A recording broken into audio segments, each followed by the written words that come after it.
Today, we are diving into what is, without a doubt, the most important story for every single one of us, our own origin story. We're talking about the incredible, really intricate, and just fascinating journey of human reproduction. I mean, really think about this for a second.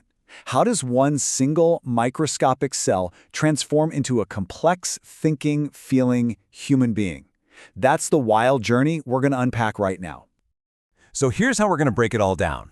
First, we'll look at the overall roadmap of the whole process. Then, we'll meet the key players, the male and female systems. From there, we'll get to the main event, the spark of life itself. And finally, we'll follow that amazing 9-month journey of development. Okay, first up, let's get a bird's eye view of the entire process. You can think of this as our biological GPS, guiding us from start to finish. This whole incredible process really boils down to 6 major events. First, you need the basic building blocks, right? That's gametogenesis, the making of sperm and eggs. Next up is insemination, which is just the delivery system. Then comes the magic, the spark, fertilization, the moment those 2 cells meet. That's followed by implantation, where this new life has to anchor itself to start growing. That whole growth phase, that's gestation. And it all leads up to the grand finale, parturition, or childbirth. Every single step has to happen in perfect sequence for it to work. All right, so who are the stars of this biological show? Let's meet the key players, the male and female reproductive systems. We're going to start with the male system. And honestly, the best way to think about it is as a super efficient, highly specialized sperm factory located down in the pelvic region. And everything in this factory is incredibly specialized. You've got the testes, which are just packed with these tiny coiled tubes that are constantly churning out sperm. But get this, and this is so crucial. For any of that to even work, the testes have to be kept about 2.5 degrees Celsius cooler than the rest of the body. That's the entire job of the scrotum. At the same time, you've got other cells producing key hormones and a whole network of ducts and glands creating the fluid that carries and nourishes the sperm for their big journey. Now let's switch over to the other half of the equation, the female system. And this isn't just a factory, it's more like a complete life-nurturing center. It's designed to handle everything from creating an egg, to pregnancy, to birth, and even childcare after that. You know, what's amazing is how all these parts work together in this perfect sequence. So the ovaries produce the egg. That egg then travels to the fallopian tubes, which, fun fact, is where fertilization actually happens.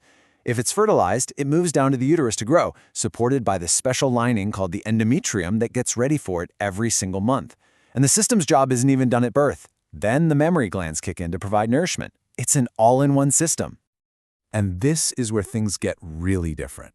It's one of the most remarkable distinctions between the two systems. Think about it this way. The male system is a factory that's basically running 24/7 from puberty onward. But the female system, it's a whole different ballgame. A female is born with every single egg she will ever have. It's a finite supply, created before she's even born, and it eventually runs out around the time of menopause. Okay, we've met the players. Now, let's get to the main event, the actual spark of life. So everything kicks off with this process called gametogenesis. In simple terms, this is just how the body creates the 2 special cells, the sperm and the egg. And here's the most important thing you need to know. These cells have only half the genetic information of a normal cell. And why is that? Well, it's so that when they combine, they create a brand new, complete, and totally unique genetic individual. In males, we call this spermatogenesis. Starting at puberty, these special cells go through this unique 2-stage division, and the result is pretty remarkable. From just one starting cell, the body makes 4 equal, totally functional sperm cells. It is an incredibly efficient production line. But in females, the process, called oogenesis, is a completely different story. Here, the division is unequal on purpose. Instead of 4 identical cells, it produces one giant egg cell that holds on to all the vital nutrients, and then a few tiny, non-functional cells that just get discarded. It's a strategy of quality over quantity, making sure that the future embryo has a really rich supply of resources to start its journey. So, for any potential pregnancy to happen, the female body has to get ready. And that preparation is this finely tuned, hormonally driven countdown we call the menstrual cycle. You can almost think of this cycle as a monthly renovation project for the uterus. It starts with the menstrual phase, which clears out the old lining. Then, during the follicular phase, a new egg starts to mature while the lining is rebuilt. The big event happens around day 14. A huge surge of a hormone called LH triggers ovulation, the release of that mature egg. And finally, the luteal phase is all about keeping the uterus ready for a potential pregnancy, a state that's maintained by the hormone progesterone. All right, on to the next step. During a single insemination, this is the absolutely mind-boggling number of sperm that are released, somewhere between 200 and 300 million. But their journey is anything but easy. I mean, it is a treacherous race against the clock. They have to swim through the cervix, across the entire uterus, and find their way into the fallopian tubes. Out of all those millions and millions of contenders, only one is going to make it. And that one single moment of success? That's fertilization.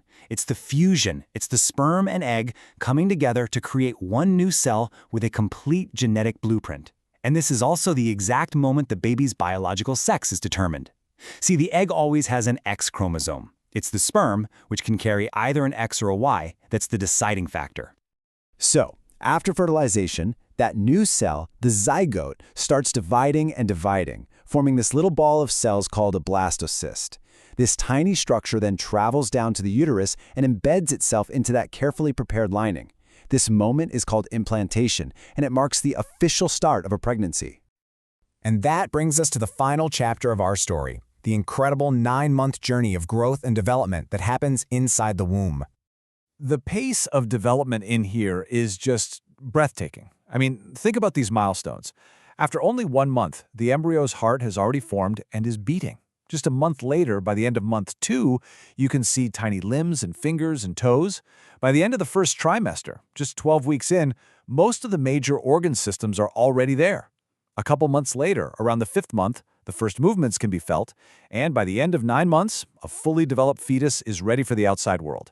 It is an absolutely astonishing transformation. And the whole story culminates in the grand finale, parturition, which is childbirth. It's kicked off by this complex cascade of hormones, with oxytocin playing a huge role in starting contractions. But the support system doesn't stop there. After birth, lactation begins, providing milk, and most importantly, that initial milk called colostrum, which is just packed with essential antibodies. It's the newborn's first line of defense. So, from a single cell to a thinking, feeling person, it's a journey orchestrated by this beautiful symphony of hormones and genetic code. It's a process so incredibly complex, and yet it's so reliable. It really leaves you with a final thought, doesn't it? When you reflect on this unbelievable biological chain of events, from a microscopic race to a first breath, what does it tell us about what it means to be so intricately and wonderfully made?